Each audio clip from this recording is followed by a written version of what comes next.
Kwa sikitiko ile kuwa kubwa, wengi wetu sisi hapa tunaiabudu mwezi wa Ramadhani wala hatumwabudu Mola wa Ramadhani.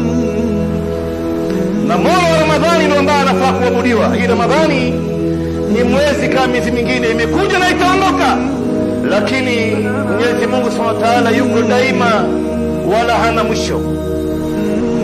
Na ndio unaona ndani ya Ramadhani wallahi imeonesha kwamba kumbe Muislamu akitaka kuamua kufanya jambo na kuacha jambo anaweza akafanya. Imeonesha wazi kwa mimi na wewe tukitaka kuacha Mungu ni mimi na wewe ndio ambao tutaamua. Na ndio ndani ya Ramadhani leo tumeonesha Waislamu mwenyewe leo kwa hiari yako umeamua kuyafanya haya mambo ambayo unayafanya leo ndani ya mwezi wa Ramadhani. Nani ambaye amekulazimisha? Nani amekulazimisha wewe kufunga mwezi mzima wa Ramadhani? Nani amekulazimisha leo kuamka salati al-fajr na kusali swala tano zote msikitini? Nani amekulazimisha leo kusoma Qur'an? Nani amekulazimisha leo kuamka qiyamul layl katika swala ya tarawih? Nani amekulazimisha leo kuacha maasi ambayo ulikuwa unayafanya? Hauoni kwamba uamuzi iko katika mikono yako ndugu Muislamu? Na taufiki ni taufiki yake Mwenyezi Mungu Subhanahu wa Ta'ala. Mwenyezi Mungu aliposema inna hadainahu as-sabil imma shakiran wa imma kafura. Huyu binadamu tumeshamuonesha njia sawa ndio hii.